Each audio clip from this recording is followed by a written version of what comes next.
of DNA. Professor Shaqfeh is well known in the scientific community for his outstanding contribution in the aforementioned fields. A fellow of the American Physical Society, Professor Shaqfeh has authored over 107 publications and has been an associate editor of the Physics of Fluids since 2006. Among various awards, he has received the 2011 Began Medal from the Society of Rheology, as well as numerous honorary lectureship positions. Eric has been married to Terhilda Garrido for 28 years, and they have 2 children, Stefan, 23, and Elena, 18. Well, very luckily, from now on today, you have the privilege of hearing Professor Shaqfeh's talk. The title of his talk is DNA in Flow. Thank you, Professor, for the opportunity. Please join me in thanking and welcoming Professor Shaqfeh.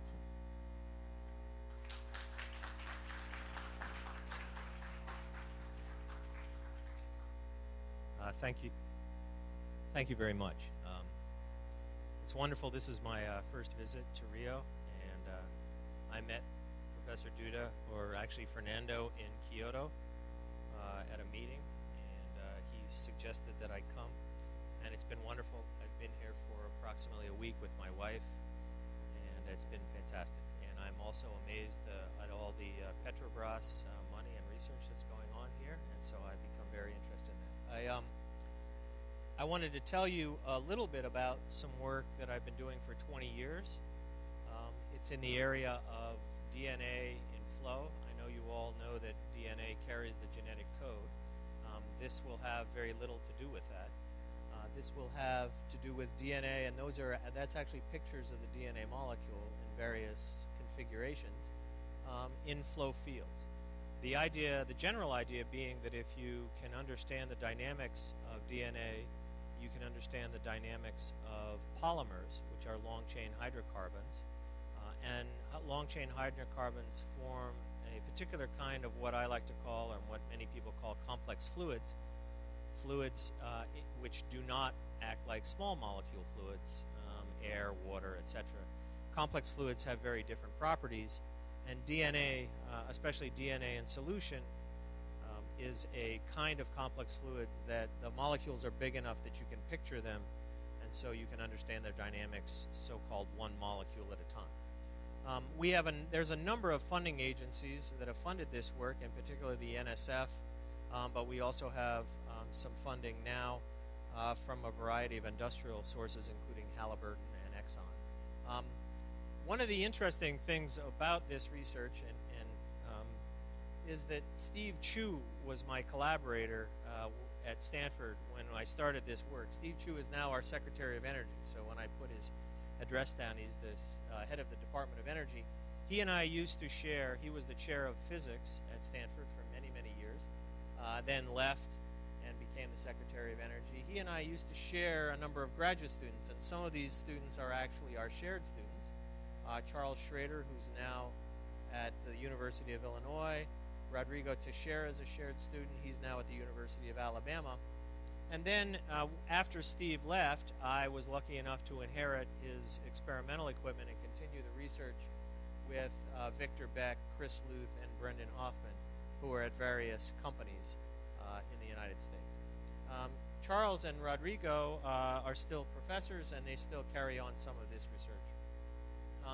So I was told by Fernando that this is a general audience, and that people would not be in general understanding of what a complex fluid is. So I thought I'd give you some examples of what complex fluids do that other fluids do not do, and why they're interesting, and why particularly the individual molecular dynamics is interesting in understanding their behavior. So complex fluids are fluids. They're made up of atoms and molecules at the smallest scales, but the atoms and molecules, they're organized into larger structures typically. And the structures are so large that the time and the length scales intrinsic to these structures are the same or comparable to the flow time scales. So for example, if you have a very high molecular weight polymer, a very long molecule, that molecule can actually be microns in length. and the time it takes to relax from its extended configuration can be seconds. So if you have a flow field that has a local shear rate that is of the order of many hertz in shear rate, then the time scale for relaxation is comparable to the time scale of the flow, and you now cannot assume that the molecular relaxation happens very fast relative to everything that's happening in the flow. And as a result, things like this happen. So that is that's a jar of polymer solution with a stirring rod put in it. If it were water and you spin the stirring rod, you've all seen you get a little depression. If you do it in this fluid, the following happens. The flow will actually climb up the rod. It's climbing, this is called rod climbing. It's actually quite common. What happens here is the molecules are actually wrapped around the stirring rod. They wrap around the stirring rod, and then the pressure gets higher near the stirring rod, and the pressure then can support, as you see, a couple of inches of the fluid. So that's an example of something that a complex fluid does that a small molecule fluid like water or air does not do. Now, in order to actually understand that, you actually have to understand how the polymer or the long chain hydrocarbon stretches in a flow. And that's where the science of complex fluids comes in, or that's one of the aspects of the science of complex fluids. Now, there are any number of applications of these things. For example, in coating, Stanford gets a lot of money from 3M to figure out coating processes. Inkjet printing is often done with fluids that are not small molecule fluids. And then you might know, some of you might know about turbulent drag reduction. The hose in the background actually has a very small amount of polymer that's added to the water. The hose in the foreground does not. And so you see the difference. The pressure drop here is the same in both hoses, but one hose they can put out the fire, and one hose you can wet the pavement. So that's so there's a very big difference there. And that's because it turns out a small amount of polymer actually reduces the turbulent drag and makes it easier to pump fluid through the tube. So there's all kinds of reasons to essentially find out what polymers and what long chain hydrocarbons do in flow. And basically here's a cartoon of what happens. You have a high molecular weight polymer which likes to sit in a random coil because of thermal motion. So the molecule itself is actually being bombarded either by neighboring coiled molecules or by solvent molecules, if it's in a small molecule solvent. And that keeps it in an approximately random walk coil. When you introduce a flow field, and here I've shown one of the simplest flow fields, a shear flow, it deforms. When it deforms, the thermal motion is tending to drive it back into the coil, but the deformation that's imposed by the shear flow keeps it deformed, and as a result there's a tension in the backbone of the chain, and that tension essentially creates stress in the fluid, stresses that aren't there if the fluid would relax, and so the fluid then acts complex because of this stresses associated with deformation. So that's a little cartoon of what happens. Now, there are many kinds of deformation that are interesting. And what I'm going to do is I'm going to walk you through the simplest deformations and talk to you about what happens with a long chain polymer or a molecule in these deformations. Now, one of the most important is shown here. It's an extensional deformation where you can imagine you're trying to either pull bubble gum. Most of the time you're trying to pull a fiber or something like that.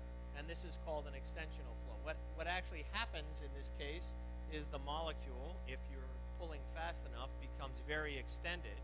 It hates to be in that extended configuration because thermal motion is trying to drive it back into the coiled configuration. And so the tensions that develop in that molecule are very large.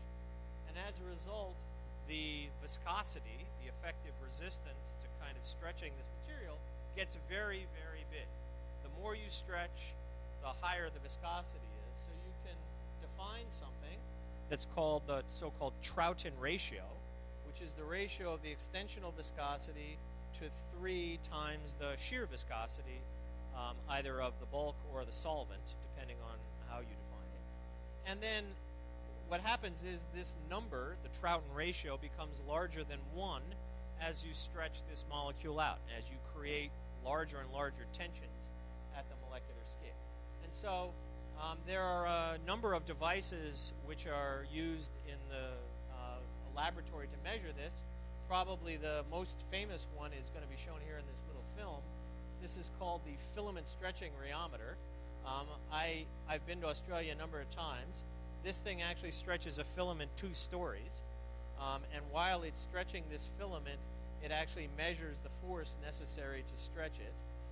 The filament thins while it's stretching, so the filament will get smaller than, it gets down to a couple of hundred microns.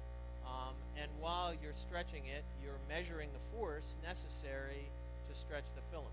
So you're creating, and you can stop it and then continue to stretch it, etc.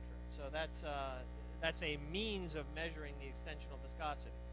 Now, one of the for example, the applications I showed you in coating turbulent drag reduction, it turns out that the primary workhorse in those applications is extensional flow.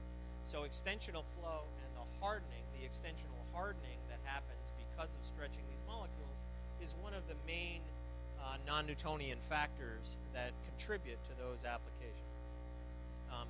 So here's what that device measures. On the left-hand side is the force per unit area necessary to stretch this thread.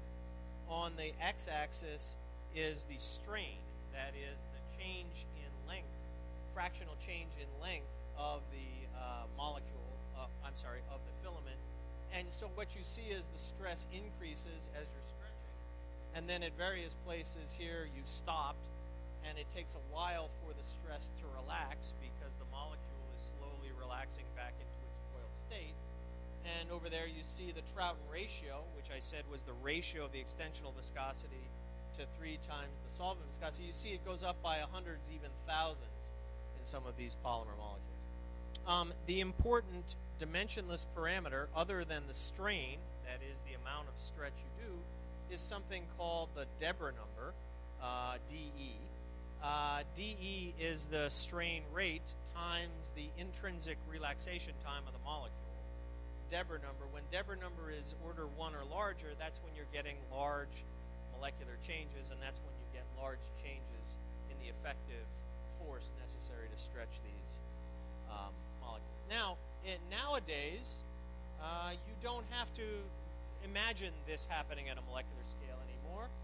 That's DNA that is fluorescently dyed. So what you've done here is you've taken a DNA molecule, and you can take all kinds of DNA, yeast DNA, that happens to be viral DNA.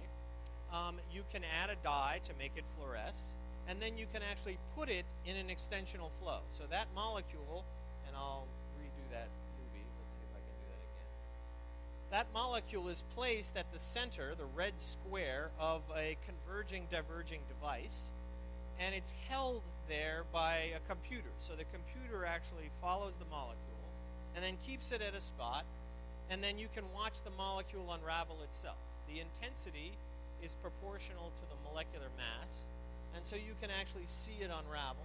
You can stop the flow. Oops, sorry, didn't mean to do that. You can stop the flow. Oh. Sorry.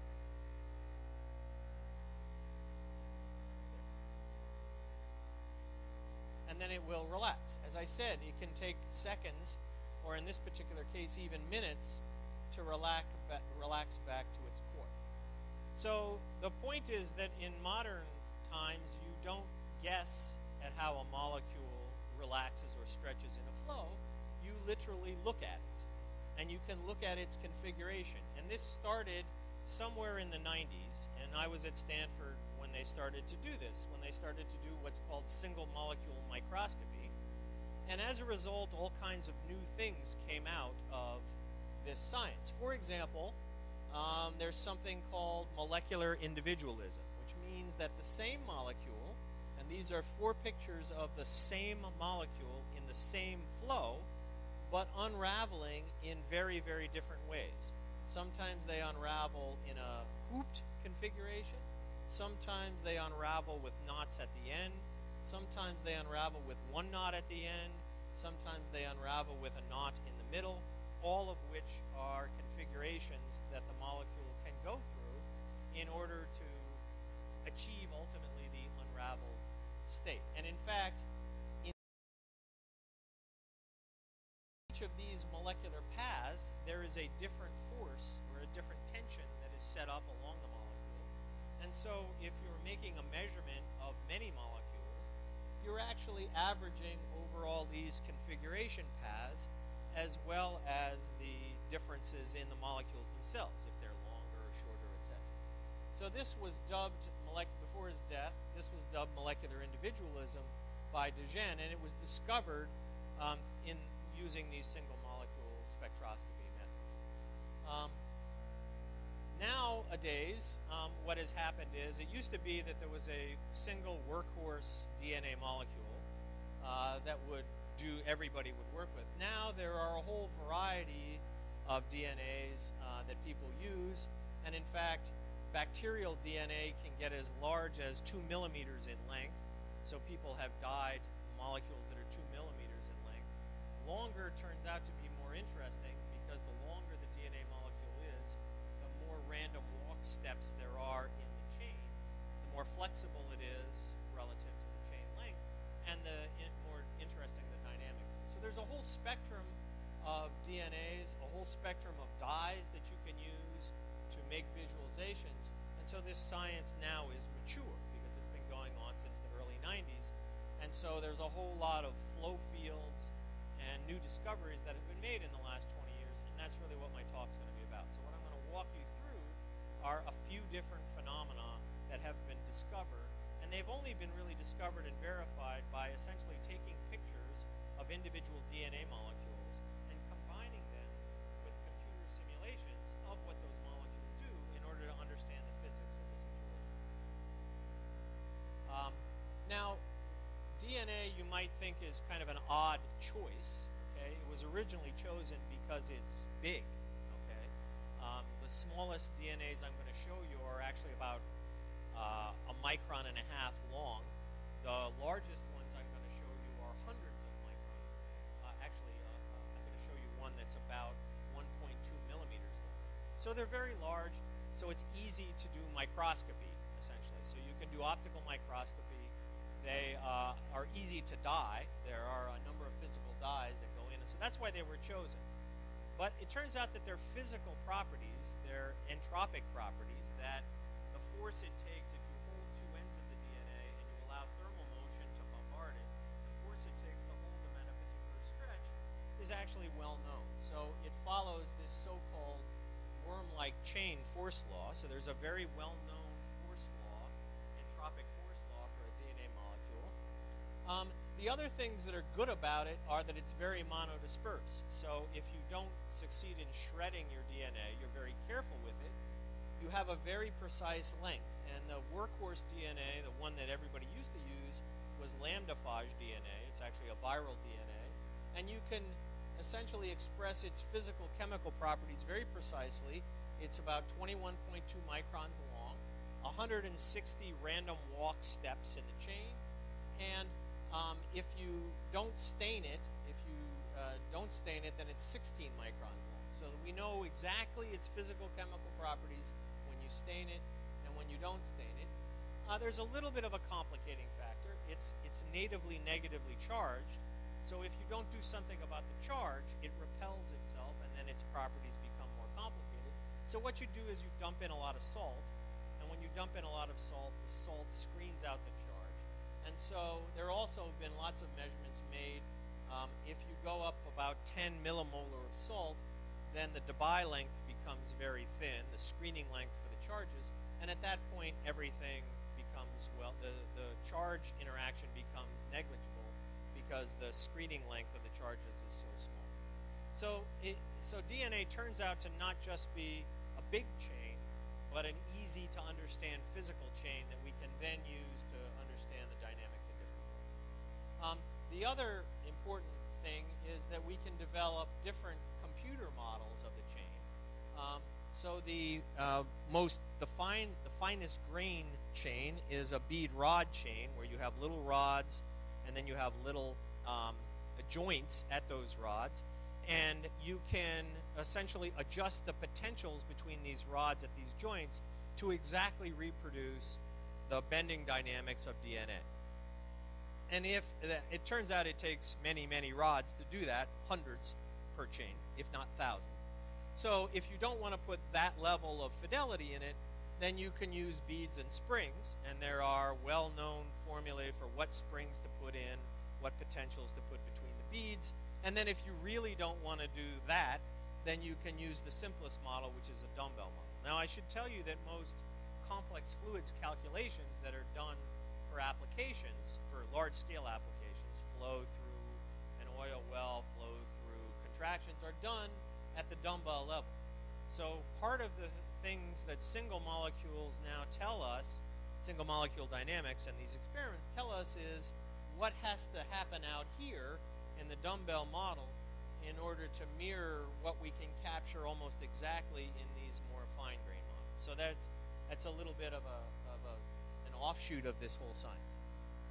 Let me show you, and I mentioned this a little bit, that bigger is actually better, or bigger is more interesting. There are many things in polymer dynamics that scale very, very slowly with length.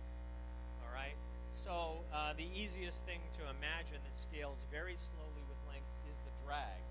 So if you sit in that coiled state, the drag scales like the molecular weight to the 0.6. It actually scales like the radius of the coil. And that's because you see in the little picture the solvent flows around the coil, so it acts like a ball. It shields itself, so it basically acts like a ball.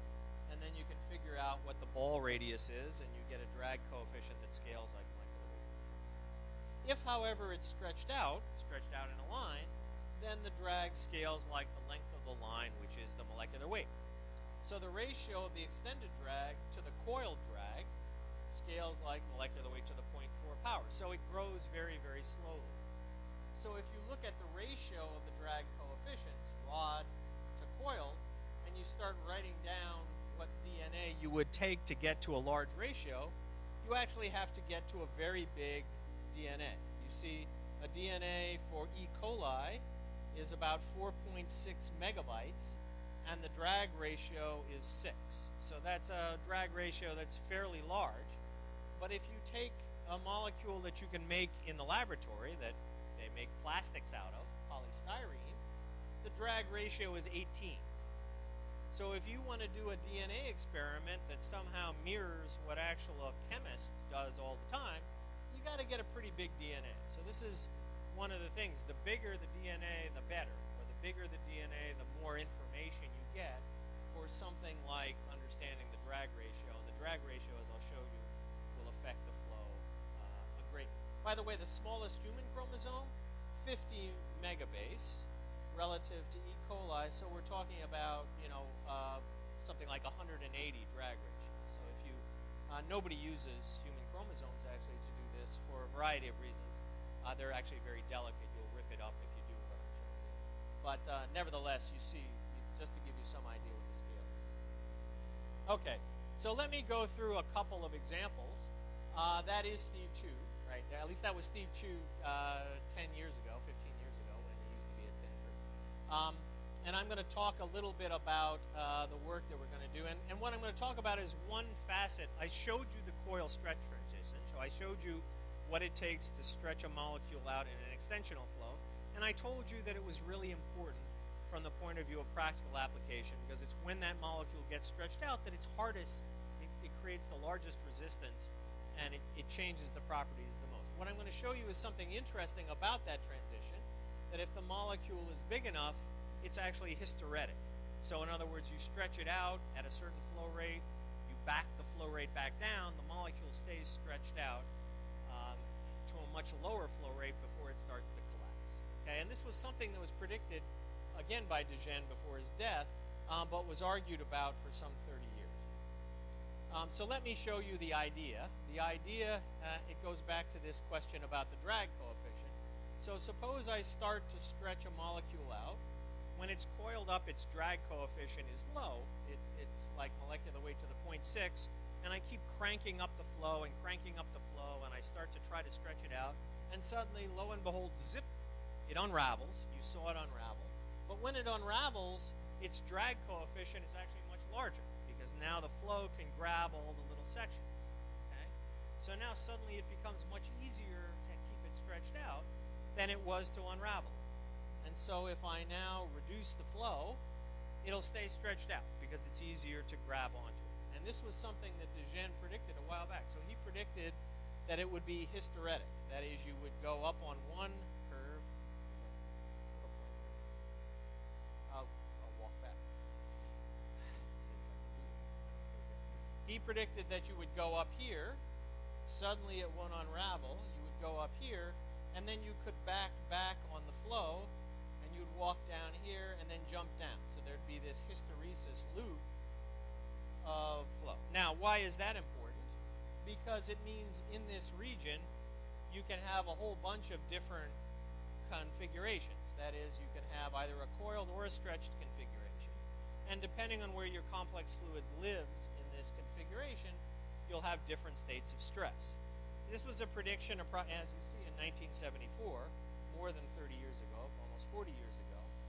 And he actually said something else interesting. He said in here, there was actually a transition state where the molecule could either sit in the coiled state or the stretched state, and it would jump over this energy barrier. And so it would be hopping, could hop between stretched and coiled states, which are essentially stretched and coiled states in the intermediate regime in this hysteresis loop. So in 1974, he published a paper. Now, back then, of course, they had no way of verifying that. And ultimately, it was verified using single molecule dynamics. So what was done here, and this was done in Steve and my lab, we took a DNA molecule, an E. coli DNA molecule, put it right here in the middle of a flow cell, configured the flow cell to trap the DNA molecule at a spot, stretch it out, and we could hold it in that place for hours, literally hours, and we could very carefully control the Deborah number. So we could walk very slowly up in Deborah number until it would uncoil, and then we could slowly back down. And what you're seeing here is actually the first measured hysteresis loop of polymer configuration, essentially measured by small molecule effect techniques. And you don't have to squint. This is the same molecule. So here we are. The top one is the same molecule. The lower one is the same molecule. These are at the same flow rates, but one is 100 microns and one you see is very large at something 700 microns. So these are the two different states that this molecule can live in under the same strain rate. So this is in the hysteretic regime, and this was verified by small molecule, single molecule dynamical experiments. And here are just some examples of DNA molecules stretched out to 700 or 500 microns, and then its coiled state as well that simultaneously exists. It'll sit in these configurations for hours, and we've watched molecules for a number of hours at the exact same flow rate in this device. And then we also do these computer simulations. So as I showed you in this particular case, we'd made a molecular model of the device, of the molecule, 124 beads. These are about 10,000 Kuhn steps or random walk steps. This is a very big DNA chain. And indeed, when we do the molecular simulation, if you're too low a flow rate or too low a Deborah number, the stretched state collapses to the coiled state. If you're too high a Deborah number, the coiled state becomes stretched and the stretched state stays stretched. But if you're in the intermediate regime in the computer, you also get two different simultaneously existing states. So you can also have your computer simulations essentially develop this. And when you put the computer simulation right on top of the data, you do a reasonably good job of predicting the hysteresis loop that you measured in the laboratory. So this was considered verification. Oh, thank you. This was considered verification then that indeed this conjecture, which was done, now notice we're 30 years past the original paper. So it took 30 years essentially to do an experiment that verified that indeed this happened. Now, the other really fascinating thing about this was De Genne's paper said more than there were two states. As I said, he said that they could jump over an energy barrier. So here's that example. So this is the molecular simulation. If you find a configuration that's right at the top of your energy barrier, then some of the molecules should jump to stretched, and some of them should jump to coiled. Here is a molecule in the computer that they're exactly in the same configuration. I've added thermal motion.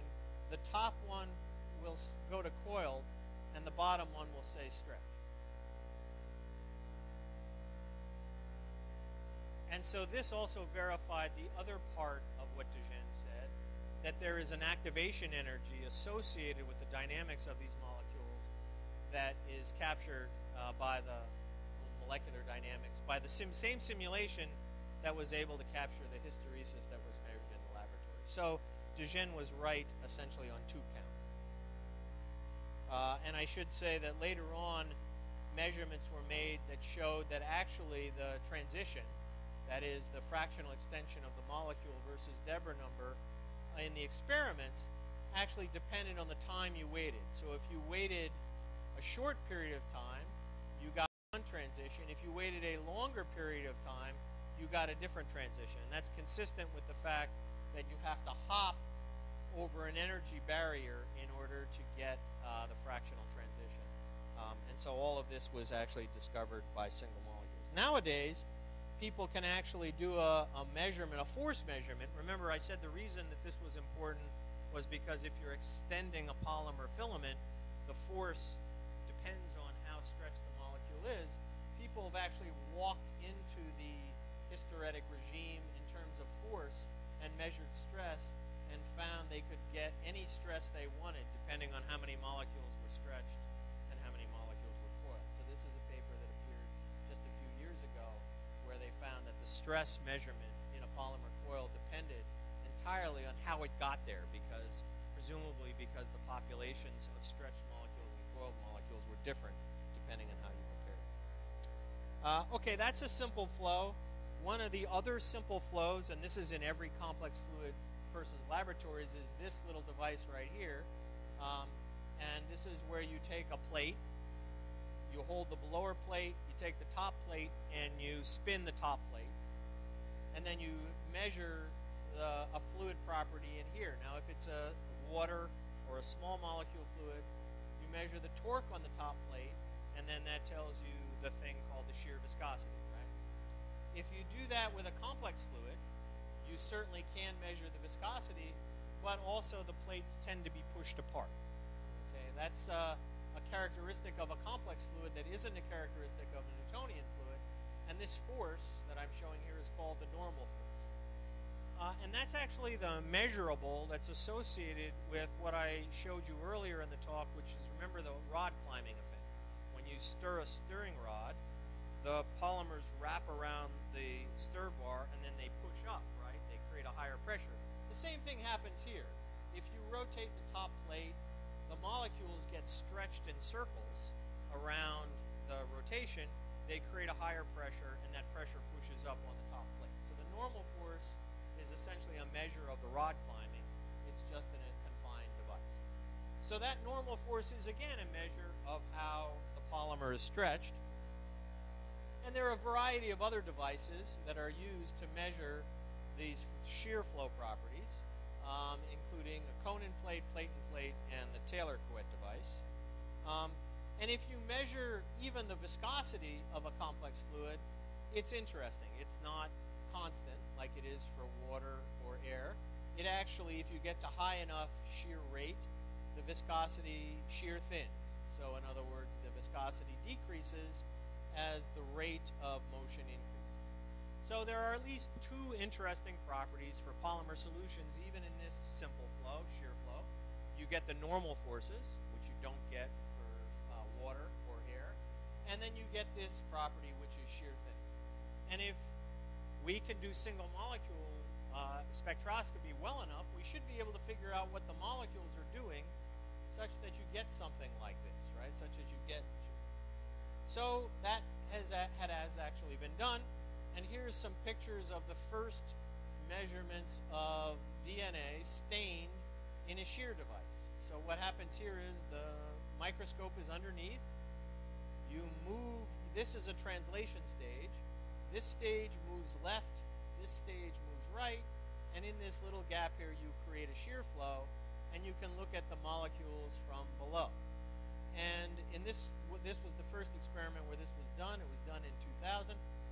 And what you see here is, instead of the coil stretch transition, that transition that I showed where a molecule gets all stretched out and then basically stays very extended, it turns out that there is no steady state here. What happens is the molecule undergoes length fluctuations, which have some characteristic time associated with them, but they keep fluctuating, very large fluctuations in the molecular length. And if you look at the average extension, let's just focus here, the average extension, remember in the extensional flow that I showed, you can get almost complete extension of the molecule, whereas in this shear flow, it's actually very difficult, if not impossible, to get the molecule extended to 50%. So this was one of the surprising things that was found in single molecule spectroscopy, that as hard as you shear this, so you can move that top plate as fast as you want, and your molecule doesn't get stretched any more than 50% of its length. So nobody really knew why, but these were measurements again in 1999 and 2000. So the reason why was elucidated later. Actually, it took about 5 more years to develop an experiment where you could actually look at a molecule from the right direction, essentially look at a molecule in the so-called flow gradient plane. This was the experiment that was done. These are 2 microscope slides. There's a spacer right here. You're moving this one out of the plane and this one in, so you're creating a shear flow right here. The molecule is sitting right here, and you're looking with a microscope from underneath, so you're actually going to look at the side view of a molecule in a shear flow in this device. And here's what you see. So here's now a polymer, a DNA molecule in shear flow, and essentially it tumbles head over head. So what you're seeing is a tumbling motion, and the lower picture is even better. So here we go. It keeps tumbling over and over on itself in shear. Unlike in the extensional flow, it just keeps tumbling. And these are different molecules all tumbling in shear, and I can take the configurations of those molecules and put them all together and normalize the intensity, and what you get are different footballs of configuration. So these are different footballs. This is the configuration space where the molecule lives. So it lives in a football, and that football determines the space that it hollows out while it's tumbling around. The lower one didn't come out very well. The top one comes out. So this is, again, just a picture of the football of configuration that a molecule lives in. So the single molecule experiments indeed showed, as I said, that you never get above 50% extension, and you see that here. And that's because the molecule lives and it just keeps tumbling. So it undergoes these fluctuations where it'll spend a very small amount of time stretched out, and then a short amount of time all coiled up, and it'll essentially cover all configurations in between as it's tumbling around. Now the thickness of the football, here's a football, the thickness of that football of configuration, which I've called delta 2 here, turns out to control the viscosity. So if I ask the question, how does the viscosity of a suspension of these things vary, it turns out to scale like the thickness of the football squared. Okay? And so if I then measure the viscosity, here's the viscosity or the frictional coefficient of the liquid as a function of shear rate, then what happens is it shear thins, and that's what I said, the viscosity actually decreases as a function of shear rate, and it shear thins because the football of configuration actually gets thinner and thinner and thinner. That is to say, the molecule is confined to a football of configuration that is progressively thinner and progressively longer as the shear rate increases. And here you see these are the configurations of many molecules, all sampling the different configurations from very stretched out to very coiled, even at a shear rate that's very high.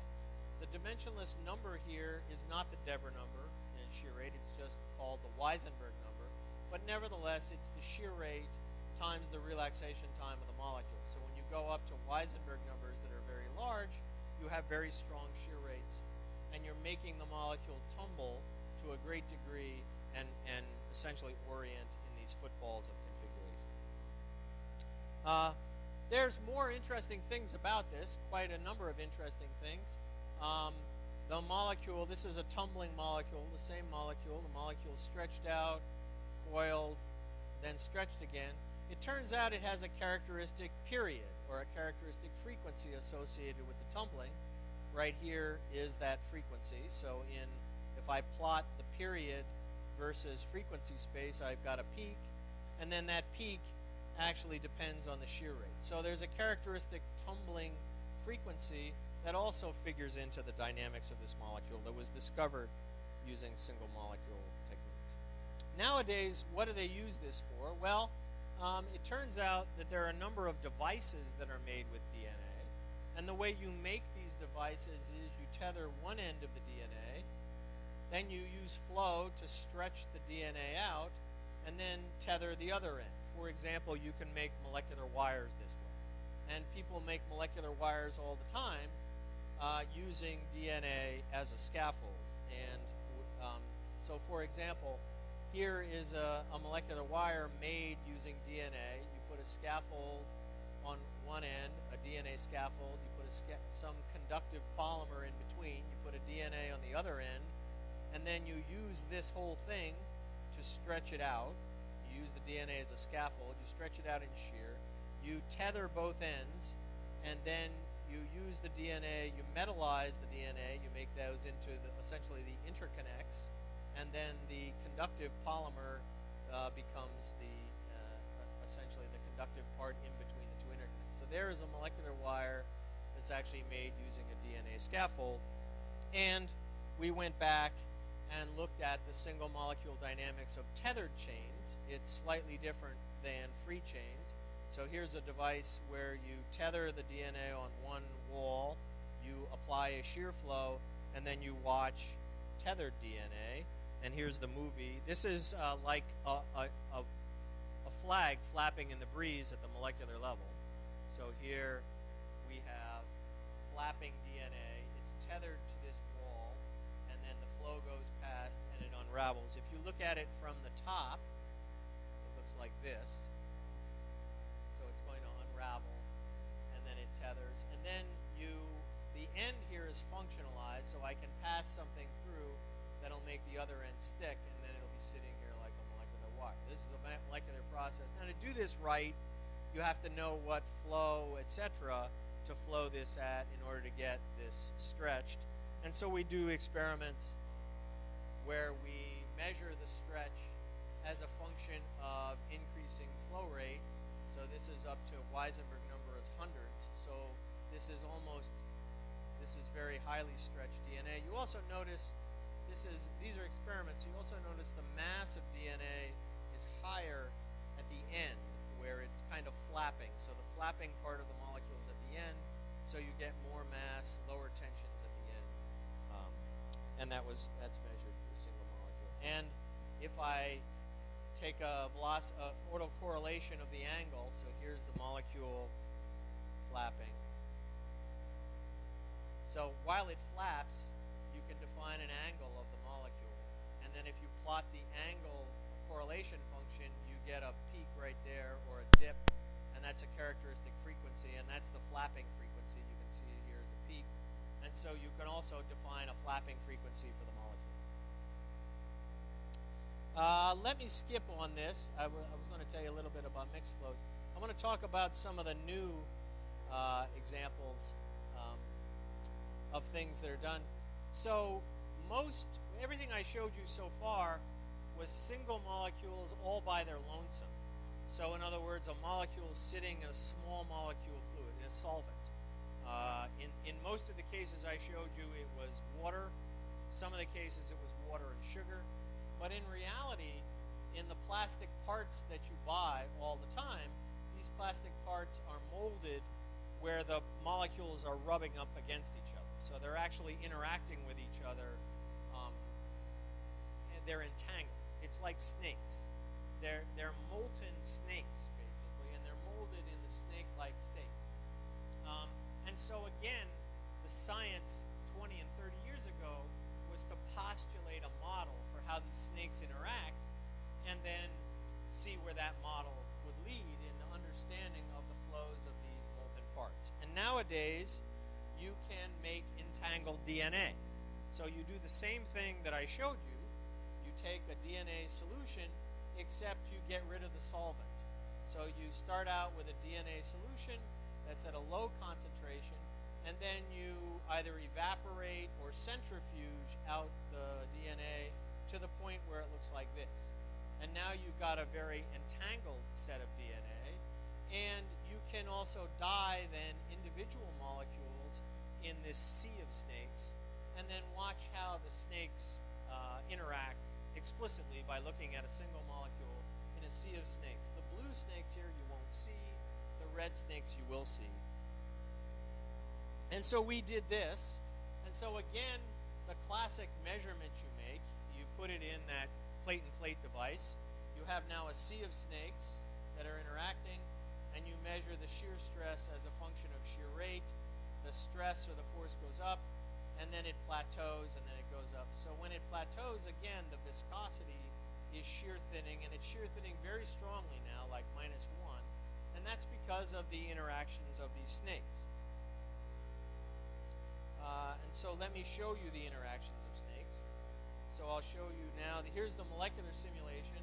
So now, here's a bunch of snakes all interacting. These are DNA molecules, and this is in a flow. And now it's tumbling, but it's tumbling in a very, very different way than it was tumbling previously. It now has to move around the other snakes, which you can't see, in order to tumble. And so its tumbling is hindered in a very serious way. So here's the one that's, I don't know, can you see that? Can't see that? You can't see it? You can barely see it? It's actually moving, it has to move it's very difficult to tumble. So it has to weave its way into the plane and out of the plane before it can actually tumble over. And so all of those dynamics then come together to give you this plateau in shear stress, or this very strongly shear thinning viscosity. So here's the shear stress, it goes up, and I'm plotting data on top of the molecular simulation. And the dynamics in this region where it's having trouble tumbling are now understood by the combination of single molecule dynamics and molecular dynamics in the computer simulation.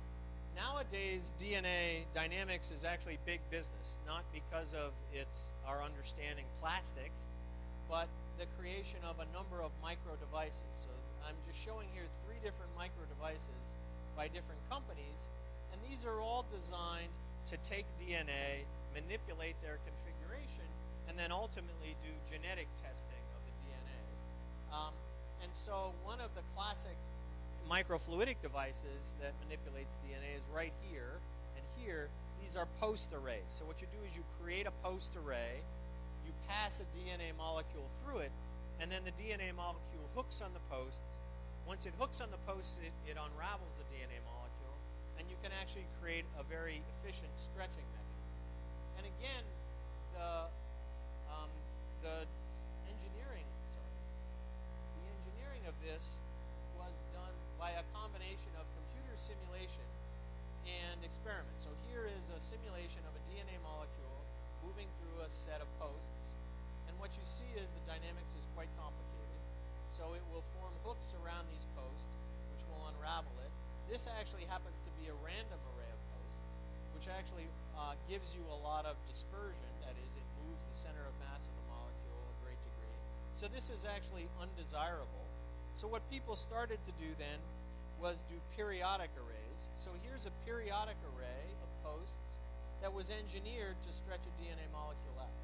And this was actually engineered to stretch a particular length DNA molecule. So you see it's created such that the DNA undergoes a hooking transition right there, and then it continues to migrate through so that it spends a significant amount of its time stretched out.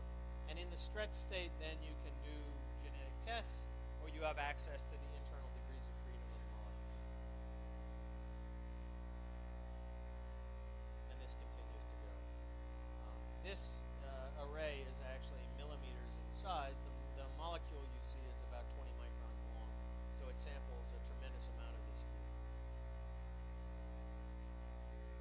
Okay, so I said a lot. Let me summarize what I said. Single molecule studies using fluorescence microscopy provide this window into the dynamics of polymer molecules in flow. And they've now been used in a whole variety of flows. Extensional flow, and I said that extensional flow, for example, is the primary flow of interest in filament drawing in turbulent drag reduction in a number of applications, because stretching the molecule out creates a hardening or an extra viscosity, which is critical to polymer solutions. And we now know that not only can there be one stretch state, but there can be simultaneously existence of coiled and stretched states with the same flow. We also showed that in shear flow, that is simple plate over plate, the dynamics are very different. Instead of a single stretch state, you have a tumbling state. The tumbling state lives in a football of configuration. The size and shape of that football determine the viscosity. So they actually determine the frictional resistance. So if you can understand that football, you can understand the viscosity. And then there are a whole lot of other interesting things like periodicity that's associated with the tumbling. And at the end, I talked to you about new application areas. They include the entangled solutions, so creating molten plastics and looking at a single molecule in essentially a molten sea of snakes of DNA and trying to understand their dynamics. And also a variety of microfluidic devices where many times you want to control the configuration of DNA for genetic testing, etc. And one of the ways to do that is a post array. The way post arrays have been engineered is through looking at single molecules and figuring out the post array that is best suited to stretching out a DNA. So that's my group that helped figure all this out, and I'd be happy to answer any questions. Thank you very much.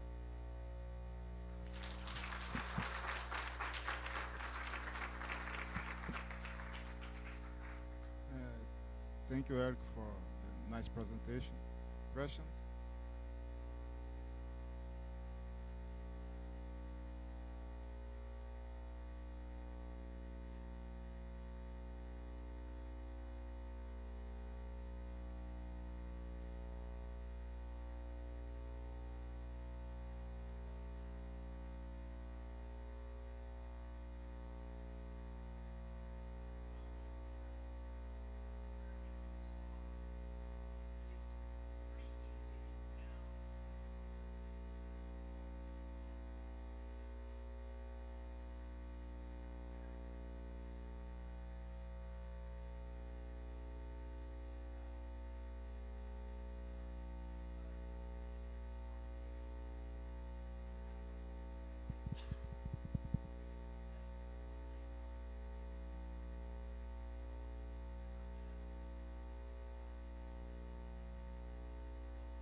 Everything here at a particular temperature, but there's quite a temperature difference in the hysteresis.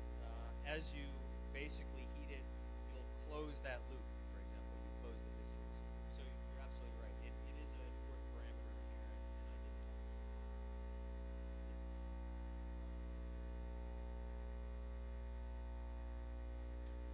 Yeah, on purpose.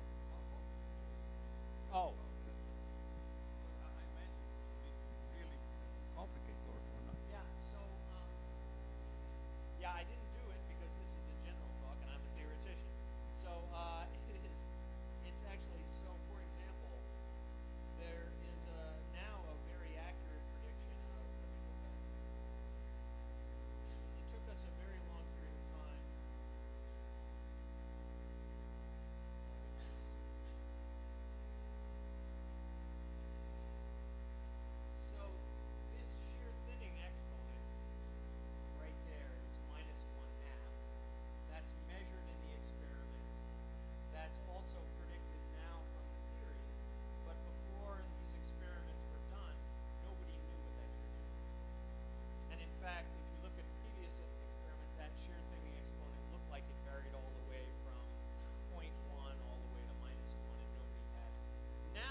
shear flow tumbles it over.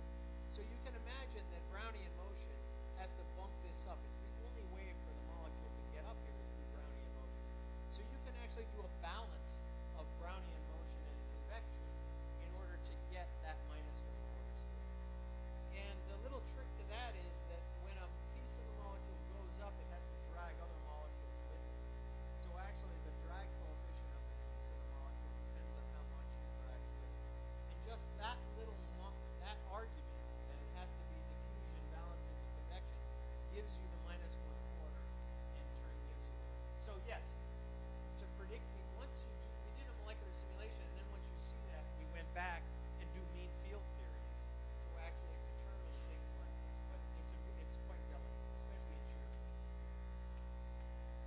Any other question?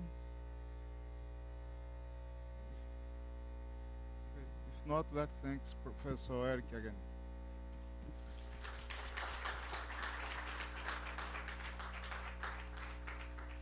Bem, são alguns avisos, né? Na próxima quarta-feira, o professor Eric vai dar um outro seminário aqui na mesma sala às 10 horas, então todos estão convidados. Também vai rolar um café e um bate-papo aí na G201 agora. Quem quiser ir também, fica à vontade.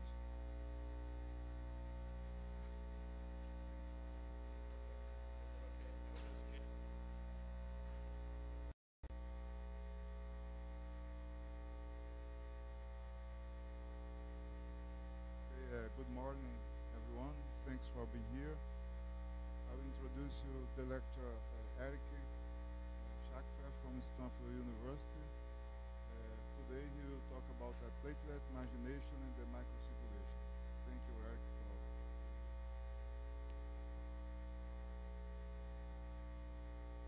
Thank you, Fernando.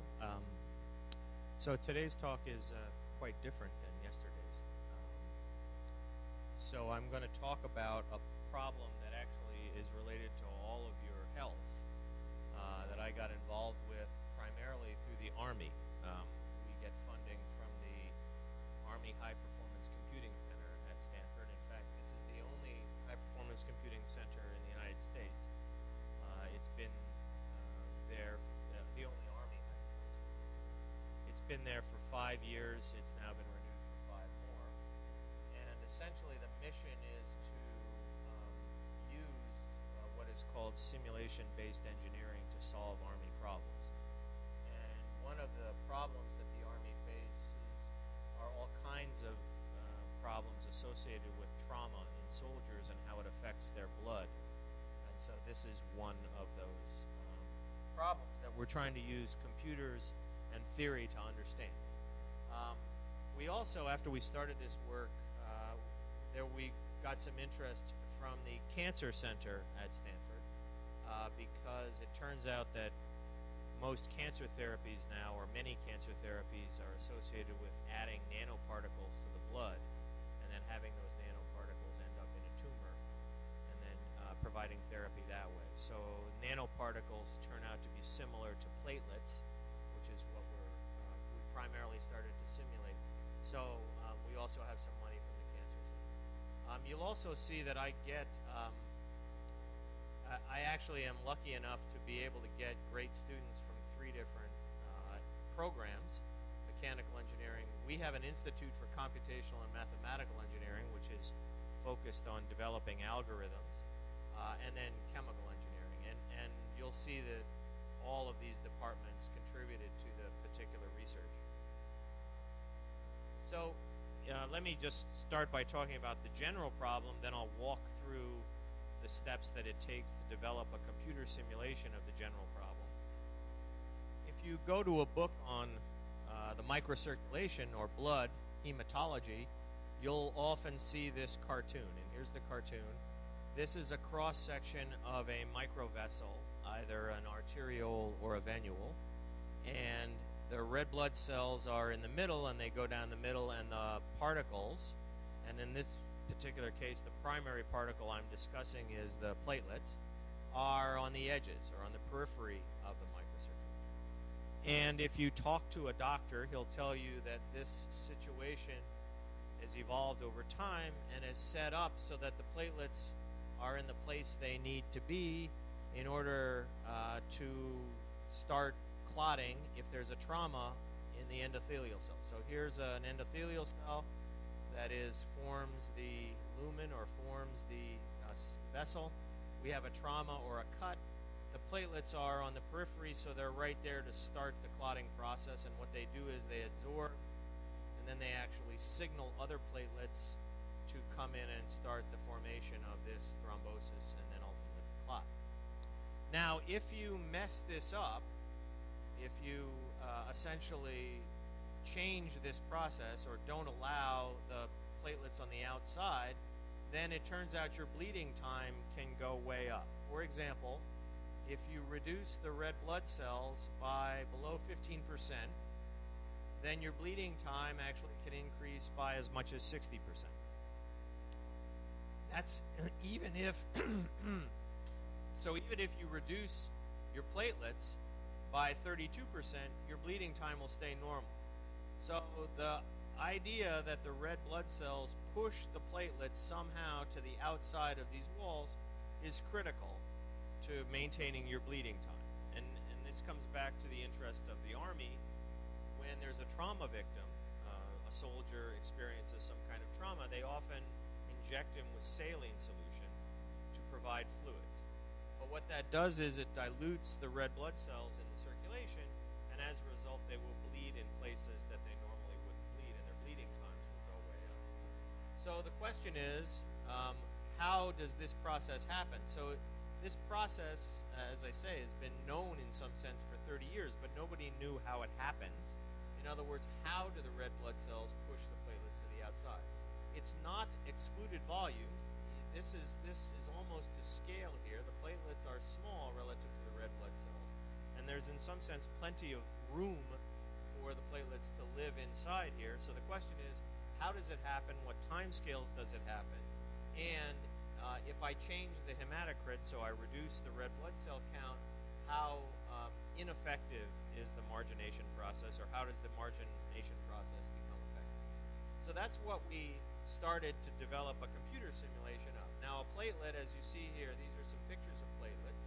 These are so-called unactivated platelets. So they're discocytes. They have an aspect ratio of somewhere around 3 or 4 to 1 in their unactivated state. And then if they become activated, then they reach out these pseudopods, and then those pseudopods essentially allow them to stick even more. They don't become activated, though, until other platelets adsorb. So what we're really trying to do is look at this first process, the process where they're marginated, and then they do their sticking, and their initial sticking is in the unactivated state. So I'm going to walk you through what it takes to develop a computer simulation of that, and then how we can understand the physics of this process. So the first thing I have to do is introduce you to two different kinds of sacs, fluid sacs that are in your body, or that can be artificially put in your body. And they are vesicles and capsules, and they naturally divide into two pieces. Vesicles, as shown here, is a lipid bilayer. This is a hydrophobic tail with a hydrophilic head. They form spontaneously a bilayer if you put them in a water, for example, and then that bilayer can enclose another fluid inside. And for the talk today, the fluid inside and the fluid outside will be Newtonian. And so this bilayer will spontaneously form. Now, the interesting thing about this bilayer is, first of all, it's incompressible, so its area stays approximately constant. It's not like a drop where you can create new area. You basically get a fixed area. It's very fluidic, so it actually acts like a fluid itself. So the membrane itself is an incompressible fluid. But it has a bending, essentially rigidity and a bending modulus, so there's an energy penalty for creating bending. And that's the primary way that it resists deformation. These things occur naturally, so some cells are approximately vesicles, plus they've been used for drug delivery. Some people have actually suggested to make an artificial pancreas out of a number of vesicles injected into the body. I want to contrast these to these things, which are capsules. Capsules have the same bilayer as you see here, but then they have other things which change the mechanical properties. So, for example, they have transmembrane proteins. You see those there. And then oftentimes they have some kind of skeleton. In the case of a red blood cell, they have a spectral network. So they have some underlying structure. And that underlying structure changes the mechanical properties quite a bit. So over here in the vesicle case, the primary resistance is bending, the bending modulus or bending resistance. Over here in the capsule case, the primary resistance is the shear elasticity. So if I try to deform these capsules in the plane, there's a very big resistance to their deformation.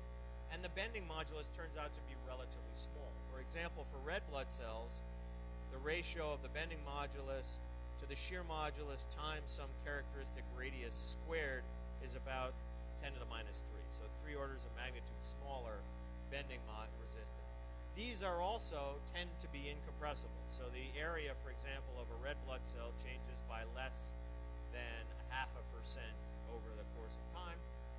So we've got two different, essentially, fluid sacs that are enclosed by solids with relatively different mechanical properties that are both incompressible, and then we have a viscous fluid in between. And typically the dimensions here are on the order of, let's say, a maximum of 10 microns. The long dimension of a red blood cell is about 7 microns. And then vesicles, even giant unimolecular vesicles, typically what you're talking about is 50 microns. So the Reynolds number, the inertia forces, tend to be small. So what you want to do is you want to solve viscous fluid mechanics inside and outside, coupled to the particular solid mechanics of the deformation of the interface. And ultimately, we want to do that if we're going to simulate blood. We want to do this for many, many capsules and then add these rigid particles. So we started by doing what I called the hardest problem, which is actually vesicles, because it turns out getting the bending resistance right is the hardest mathematical thing. We're going to develop a computer simulation of many vesicles, and I'm just going to switch to what is the easier problem, which is a suspension of capsules, and then answer the question that I posed at the beginning of the seminar. Okay, so here's my vesicle. Another name for it is a liposome. I showed you this picture already. The surface energy functionale, this is called the Scalak functionale, typically, but it's the simplest one you can use to model this. It has a bending modulus and energy associated with the mean curvature, h squared, and then a surface tension, but it's not a surface tension like for a drop. It's a Lagrange multiplier that imposes incompressibility. So that's the simplest energy function that can describe these things. And this is without a spontaneous curvature, so there's no spontaneous curvature here. And then we can take the functional derivative or the variational derivative of this and get from the principle of virtual work a force, and that's the force that we have to calculate then that balances the viscous stresses on the inside and the outside, and that's the solid interaction problem that we want to solve, along with the fluid mechanics on the inside. And you see that there are kind of crazy, there's a whole bunch of possible shapes, and I'll show you the simulations of some of these shapes that have been in people's laboratories. Okay, so the first flow I'm going to talk about is the absolute simplest flow, a single vesicle in a linear shear flow, again with the simplest work functionale. The number of parameters, dimensionless parameters in the problem, there's only 3. There's the reduced volume. Remember, the area stays constant, so I can suck fluid out of the vesicle, and it will attain some shape, which is a local energy minima. And that shape won't necessarily be a spheroid. It turns out to be quite complicated depending on the reduced volume. But the first parameter is the reduced volume. The volume of the vesicle divided by the volume if it were a sphere. So R is the effective radius of it, A divided by 4 pi over the square root. So it's the effective radius of a sphere. This is a number less than 1. If it's 1, it's a sphere. If it's less than 1, as I'll show you, there are other shapes. There's the ratio of the viscosity inside to outside, mu in over mu out. To give you an idea, for red blood cells, that number is about 4 or 5. In the laboratory, you can vary it from basically 0 to 10 or 15 reasonably easily. And then there's a capillary number. Remember, the resistance is primarily bending here, so we've got viscous shear stress divided by the bending resistance. The larger the capillary number is, the more likely that the viscous flow will create deformation of this incompressible vessel. So those are the three parameters, and I'll present the results in terms of heat rate. As I mentioned, you need to solve the fluid mechanics. When the Reynolds number is 0, the fluid mechanics, you may or may not know, instead of the partial differential equations, the Navier-Stokes equations become linear. You can recast them as a set of integral equations, which are called the boundary integral equations. And here is a representation of the boundary integral equations where u is the velocity at the surface, u infinity is the imposed velocity on the system, and then the work that you need to do, a lot of the work goes into this bracket F, and the bracket F is the jump-in force across the membrane. And I said that there were two contributions to that jump-in force, the bending force and the tension force, and these come from taking the appropriate derivatives of that work function out. And the reason there's a lot of work that goes into this is because, as you see, the bending force is proportional to, as usual, a fourth derivative of the surface shape. So you've got the Laplacian of the curvature right here, and so you need a very smooth representation of the shape in order to calculate very accurately the bending margins. So a lot of the work goes into the shape representation of these things, and especially because these are not near spheres, as I'll show you, and so you need to have a good algorithm to calculate the curvature.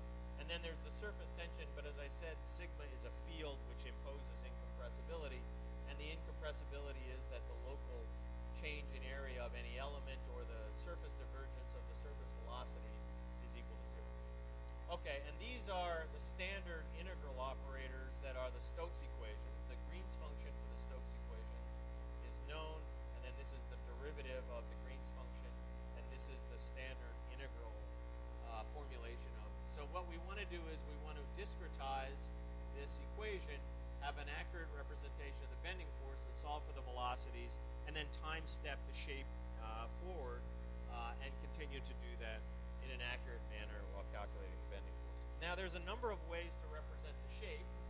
The simplest way, I won't say the mindless way, but the easiest way is to just represent the shape by spectral elements. So in this particular case, we're going to represent it by spherical harmonics. So these are spherical harmonic representation of the surface that is projected onto an Eulerian grid. So I just add more and more harmonics as the shape becomes more complicated. This works pretty well for convex shapes, as I'm showing here. This shape is convex. When the shapes start to become concave, however, you need many, many harmonics, and this is a pretty poor way to do this. But you can take as many derivatives of this as you want, and then plug it back into the equations, and time step the surface. And in this particular case, we're time stepping the surface with a third order Runge-Kutta routine, and at each time step we're calculating the flow with the boundary element methods, and that's the first way we tried to solve the problem. And if you, by the way, so the dynamics of this problem right away are interesting. This is how they typically are represented. If you pick up a paper on vesicles, on the y-axis is the viscosity ratio, so lambda, this is the ratio of the viscosity inside to outside, and this is the capillary number, or chi. Unfortunately, in the literature, you see either one, chi or Ca, and I will use both, but remember it's the flow forces divided by the bending modulus. So at low viscosity ratio, you get what's called tank treading, and tank treading is as it's the same motion that it sounds like. The vesicle achieves a steady shape in shear flow, and then the membrane just walks around the thing, so it tank treads. And the only interesting dynamic property here is the angle that it creates. So here's the angle, and we've compared it here against experimental data, and we do a very good job in predicting the experimental data. Notice that the shapes, and you can't read this, this is actually a reduced volume of about 0.8, 0.75, I believe. And you start to see it becomes peanut shape. As I said, these shapes aren't simple because it turns out the equilibrium shapes aren't simple. The equilibrium shapes are actually quite complicated. So you need a lot of harmonics to do this, so this becomes an inefficient way to do things right around 0.7. Now, if you walk up in viscosity ratio, so you're increasing the viscosity of the inside, then the dynamics start to change, so you go from tank treading to trembling, and see here trembling. So trembling is somewhere between a tumbling and a deformation. It starts to deform, but then it turns head over heels. And so if you define an angle of this thing, the angle is actually wobbling somewhere, some finite region of angle. So this is angle, and the angle is wobbling. And then the thing is deforming. So if you define a deformation parameter, D, the Taylor deformation parameter, which is the length minus the breadth over the length plus the breadth, then it's deforming and wobbling. This is a bifurcation line. This is actually a Hopf bifurcation as you go through here. And then if you go even further in viscosity ratio, so you increase the viscosity inside, ultimately it tumbles. So it goes head over tail, which means that the angle now goes from 0 to pi over 2. Okay, so those are the simple dynamics of a simple vesicle. And these are actually the first accurate three-dimensional simulations of this object. And they showed a whole bunch of new things. The first thing they showed was that perturbation theory here is really, really bad. Okay, so this was the low-order perturbation theory prediction for that phase diagram when the reduced volume was 0.95. So this is pretty close to a sphere. Now, remember, when v is equal to 0.1, it's a sphere. 0.95, you'd think that perturbation theory would be reasonable. It's terrible. And then when so the black lines here are high-order perturbation theory, actually fourth-order perturbation theory, and now you start to get decent predictions. The symbols are the computer simulations. Blue is tumbling, green is trembling. Everything. This is the red line is the computer line for the transition between tank treading and trembling. And so you start to do a reasonable job if you do fourth-order perturbation theory. If you now just reduce the reduced volume by a little bit, v equal to 0.9, basically perturbation theory fails miserably because you need 8 harmonics to calculate the shapes and 11 harmonics to calculate the stability boundary. And the bottom line here is, because perturbation theory from spheres is essentially a perturbation theory in spherical harmonics, it does terribly because these shapes are not near spheroids. They are actually quite complicated even in equilibrium. So you stop relying on perturbation theory, and just to prove this fact, all the perturbation theories would predict that the 3-parameter family that I'm talking to you about would actually project everything into a 2-parameter family. Now this is the 2-parameter family, lambda and s, and you've got this complicated combination of capillary number, reduced volume, and excess area. Okay, so that would be the dashed lines. This is the computer simulation. So in fact, you don't get ever, even for v equal to 0.98, the collapse of this onto the perturbation theory lines. So it truly is a three-dimensional problem, which you think it would be. And perturbation theory is deceiving because these shapes aren't near spheres. We can do other interesting things with the simulations. We have all the bifurcation picture, that is what it takes to go from tank treading up to trembling or tumbling. It turns out it's a saddle point bifurcation here and a hop bifurcation out here.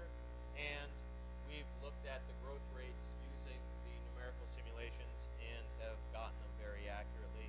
We've also looked at what I told you about was this, in the trembling case, you have a limit cycle that is in this D deformation versus angle plot. You've got a closed orbit.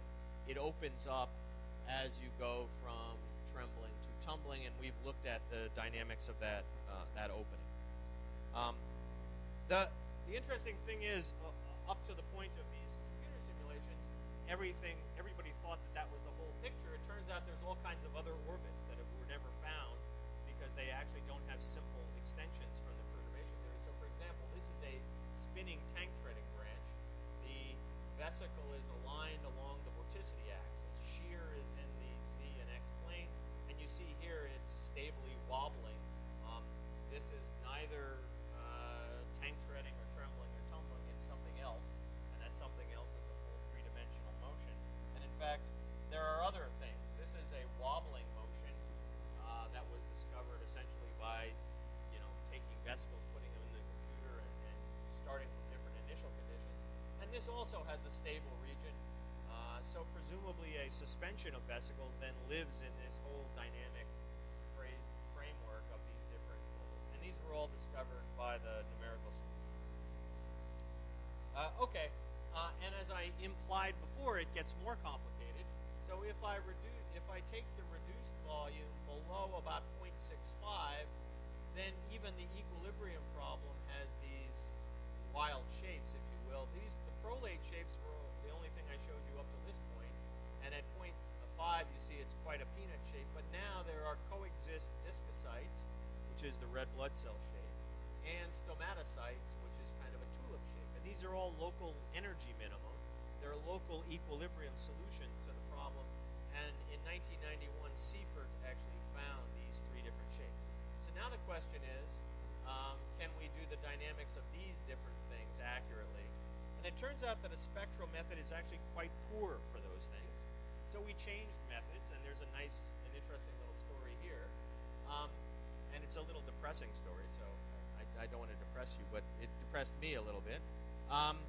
They don't draw Jerry's face. So I'm an old timer, and I still thought that these films, they drew these faces, but they don't. They actually draw a mesh. They create a mesh, and then the computer draws the face. So the computer, through a process called subdivision, and one particular type of subdivision is loop subdivision. Loop is actually a person's name. Takes this grid and then continues to subdivide the grid down to make a smooth face on Jerry. And it turns out that if you do this in a mathematically well-defined way, you keep subdividing and keep averaging the values of a function over that subdivided scheme, there's a C1 continuous surface that is defined by that mesh. So you lay a mesh down, you keep subdividing, then there's a C1 continuous surface. So therefore, every grid has implicit to it a C1 continuous surface, and you can use that surface, that C1 continuous surface, to calculate the associated derivatives for the bending force. And that turns out to be very useful because now for a given grid, you can get smooth derivatives through this mathematical process. So we did this then. We went away from the spectral methods and went to what is called loop subdivision. So here's an example of what we do. You start out with a triangular mesh, you do loop subdivision, and you do it to infinity, and you get this continuous surface, and then you use that continuous surface to calculate the work functionale and the effective force, and then you project it back on the original grid, and in that way you get nice, smooth, one-to-one derivatives on a surface that's initially, and you might think this is spurious precision, but it turns out that if you do other approximations, like you use 4 or 5 or 6 different elements to calculate a curvature, you always have situations where the curvature actually goes through large variations, and you'll get locally bad dynamics. Whereas you start on a C1 continuous surface, you actually get a smooth estimation and a convergent smooth estimation. So that's the way we do it now. So this is now loop subdivision. This is a reduced volume of 0.65, and it's a very peanut-shaped prolate tumbling. Well, it's kind of tumbling. I don't know what you call this.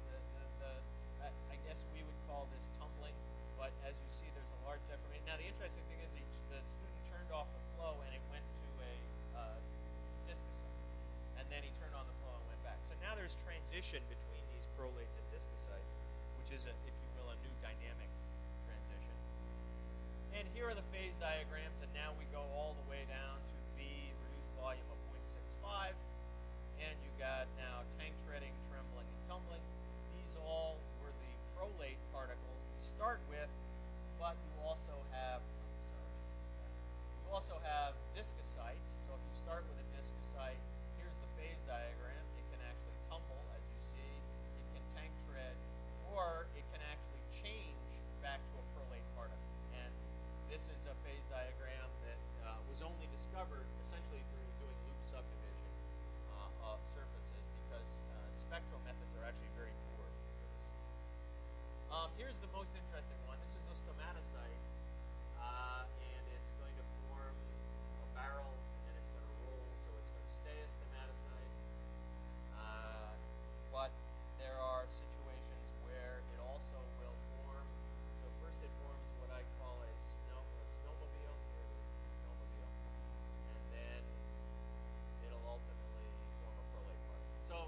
get these shape transitions, you actually need thousands of elements, but we can do it with loop subdivision.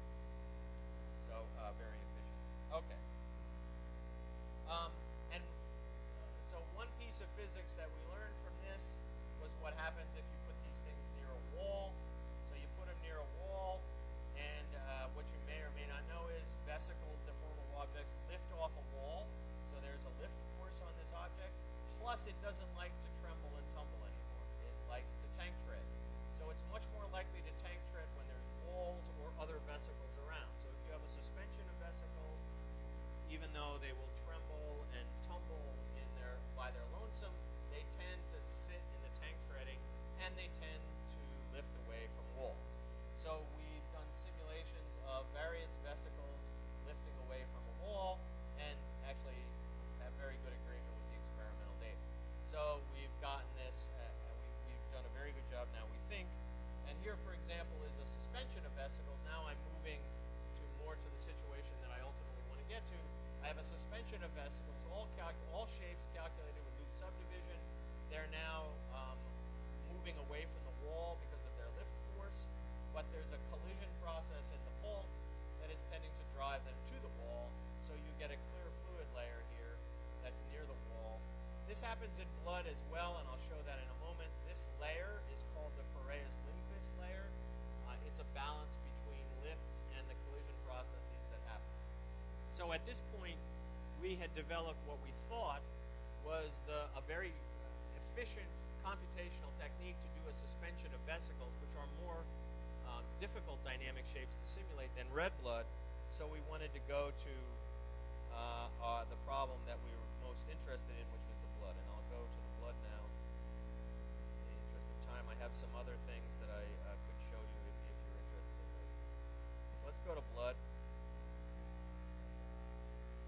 Okay, so back to the original problem. I now am going to take the simulation methodology that I just developed for vesicles, apply it to blood, and it's basically a one-to-one correspondence. All I'm going to do is change the work functionale on the surface, use loop subdivision, and now I can do red blood cells, and then I'm going to add other particles. And at first I added other particles that were actually vesicles with different rigidity, and then I found out that I didn't have to do that. I could just add rigid particles, because platelets are very undeformable, so they end up being acting like rigid particles. And our hypothesis was the following. So if you have red blood, now these are red blood in capsules, and I'll talk a little bit about the work functionale in a minute, and then we had platelets. Here's what happened. In the bulk, you would have velocity fluctuations that would bang these platelets, which are here in blue, around. They would eventually find their way to this Faraeus-Lindquist layer, and then there would be very little fluctuations because it's clear fluid, and then they would sit there.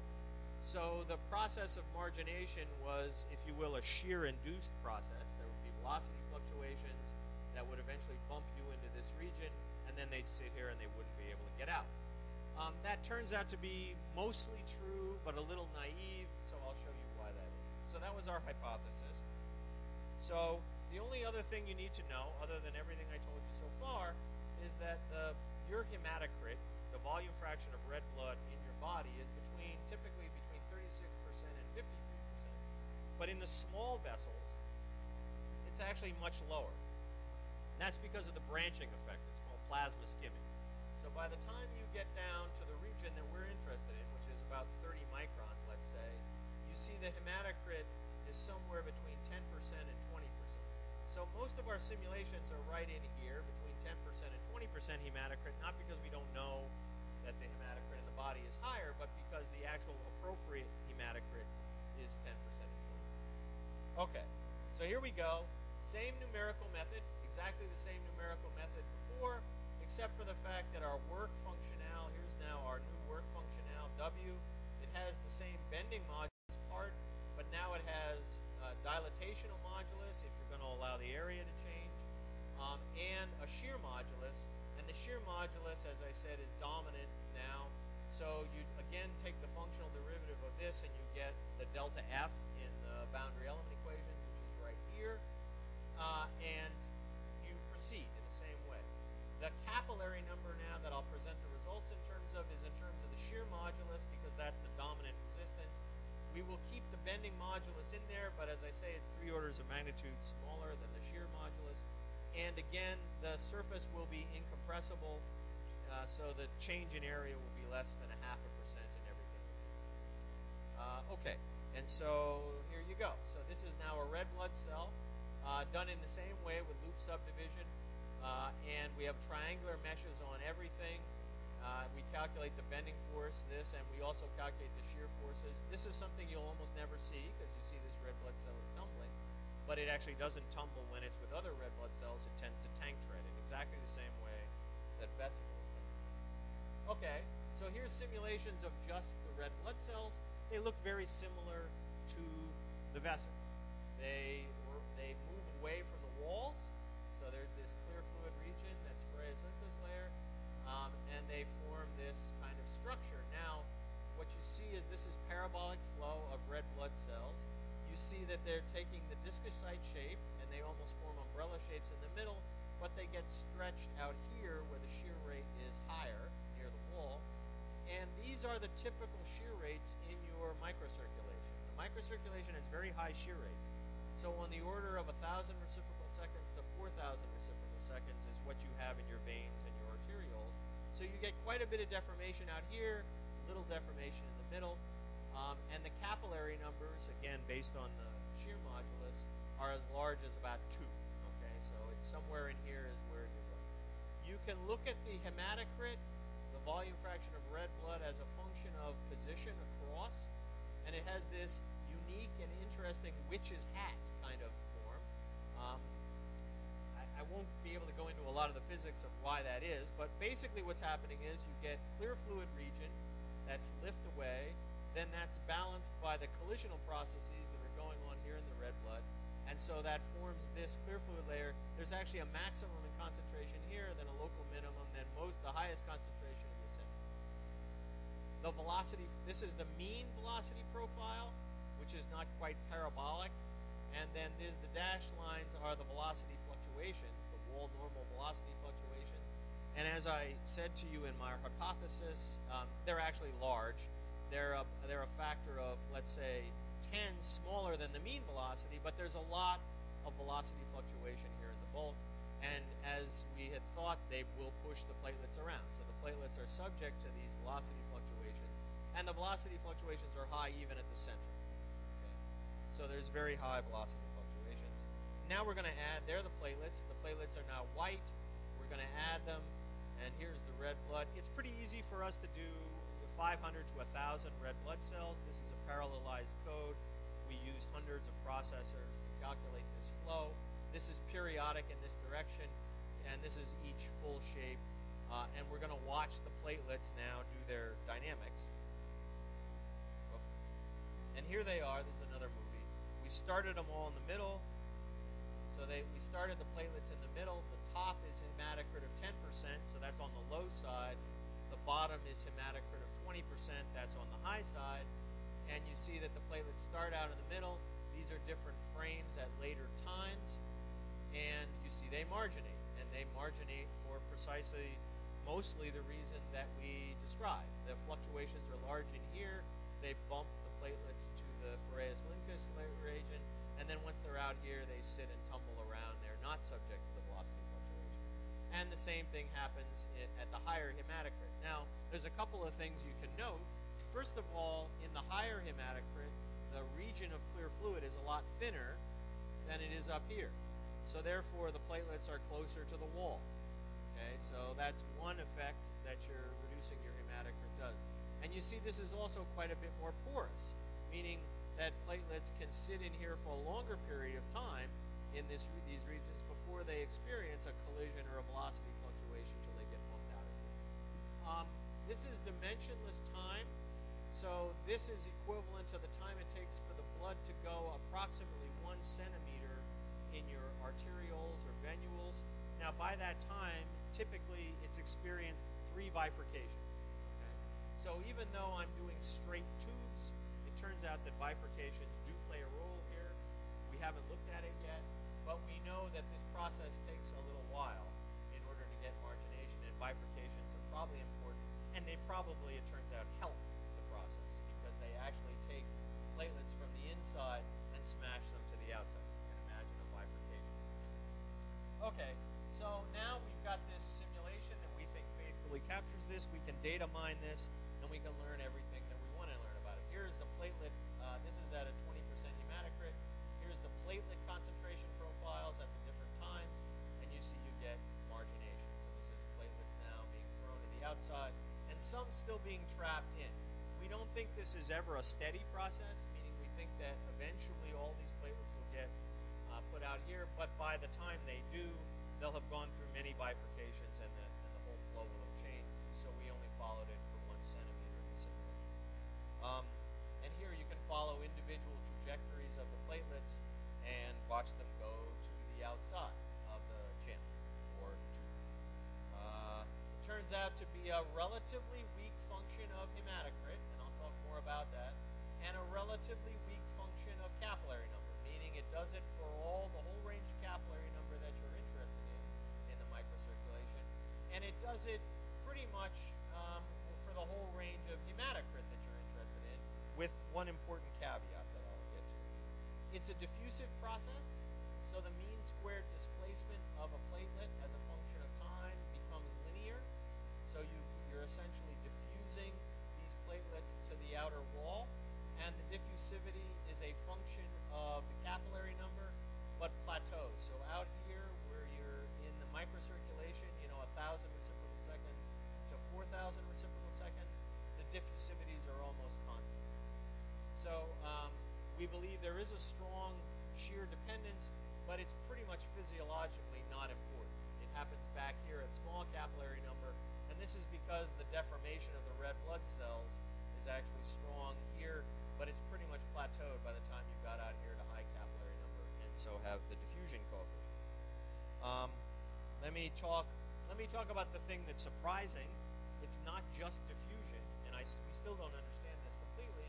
There's actually a mean platelet velocity. So these things are not just diffusing to the outside of walls, they're actually convecting. And we think this is a ratcheting process. We think the platelets are actually ratcheted to the walls through each individual collision, but nevertheless there's a mean platelet velocity, so this is a convective diffusion process, not just a diffusion process. And this convective flux is just as large as the diffusive flux. So we're still looking at some of this. So here's in some sense the bottom line in terms of what the Army's interested in. So this is a picture of the red blood cells at a hematocrit of 10%. This is a picture of the red blood cells at a hematocrit of 20%. And again, what you see is the difference in the thickness of the clear fluid layer. And that translates into a difference in the margination. The solid lines here, the red solid line is the hematocrit profile of the red blood at an overall hematocrit of 10%. The black line is the platelet distribution after a 1 centimeter of flow. And the dashed line is the hematocrit at 20%, the red being the red blood cells, the black being the platelets. And the bottom line is that the clear fluid region is much thicker up here, so that the platelets are, on average, not very close to the wall at a hematocrit of 10%, but they are reasonably close at a hematocrit of 20%. So we basically decided that what's controlling the proximity of platelets to the wall is basically the size of the clear fluid layer. And so we developed a simple model, a collision theory model, for predicting the clear fluid layer, that is D, as a function of hematocrit. And you've got a balance now between the lift force that is created by the wall interaction and the collisional stresses, that is, or the granular temperature, if you want to think about it that way, of the red blood that creates a balance. And that simple balance gives you this nice relationship that I've never seen. Clear fluid layer divided by characteristic radius of the red blood cell decays like hematocrit to the -1/2. So the symbols here are the simple model. The colored lines are the simulations. And I won't go through this, but here's a comparison to the experimental data. So the symbols are the experimental data, and the green lines are the predictions of our simple collisional theory. And we do pretty well in predicting how the clear fluid region actually decreases with hematocrit and increases with channel height. So we're in a situation where we think with a simple model we can predict the thickness of the clear fluid region, which we actually think is the most important thing in keeping the platelets near the wall. Let me say this is the final slide. This is where we're going. What you're looking at on the right-hand side are actually platelets that are fluorescing.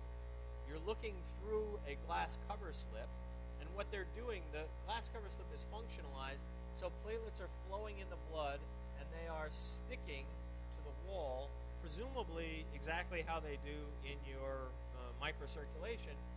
This is actually a device that they're selling in Ireland as the platelet analyzer. So you're supposed to be able to tell what you ate for breakfast this morning based on how your platelets actually behave in this device, and whether you're older and whether you're younger. And this is, the claim is that this will eventually be equivalent to taking your blood pressure. They'll pick your skin, you put a thing in, and they'll tell you whether your platelets are good, bad, or indifferent. So what we're trying to do is actually simulate this. So now we've added, this is platelet sticking. So here's a platelet. It reaches its red receptor. There's actually two receptors that are in the absorption process. The red will essentially ratchet the platelet down, pull it down, and then eventually it will stick. So the blue are activated receptors that are activated by the red receptors. And so now we're combining this platelet absorption model. This has all the hydrodynamic interactions, again, by loop subdivision. And it has the interactions with the blood. The blood you can't see because the blood's up basically up here. So we're now in the process of actually combining what I showed you, the margination simulations with these kind of absorption simulations to simulate the full platelet analysis and the absorption of the blood. Okay, I said a bunch, so here's, let me summarize. We did a spectral DNS of vesicle dynamics and shear, and we saw these tank treading, trembling, and tumbling transitions. Then we realized it's a pretty bad way to do it if you're interested in low reduced volumes or complex shapes. So we used this thing called loop subdivision to do simulations at low reduced volume. And then we went to multiple vesicle and capsule simulations, and including all the interaction codes, again using loop subdivision. Finally, we added the particles, which in this case were platelets, and we developed how margination happens. We showed that it was a shear-induced diffusion process, but there's also a mean margination velocity that tends to be, all of these things tend to plateau at large capillary numbers, which are the capillary numbers that are associated with your blood or with your microcirculation. And then we went and developed what is I call a shear-induced diffusion model that at least predicts the clear fluid layer thickness using a collisional process, and it predicts that the clear fluid layer thickness scales like hematocrit to the -1/2, which does a reasonably good job of predicting the physiological data. And so now we're adding platelet absorption to this margination simulation to understand the whole first steps in essentially trauma response by group. So this is my group, and I'd be happy to answer any questions.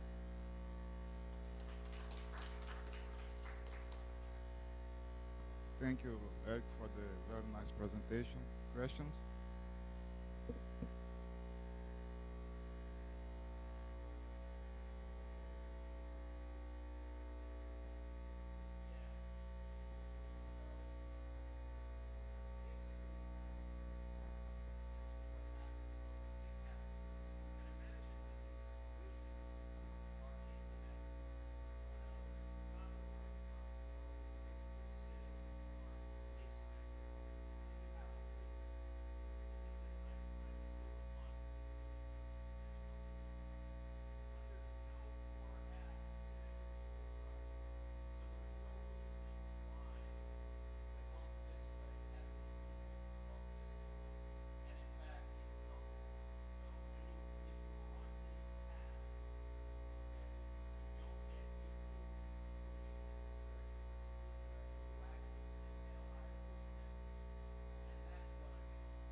the platelet, do you consider it as a particle or a rigid body?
Profile right there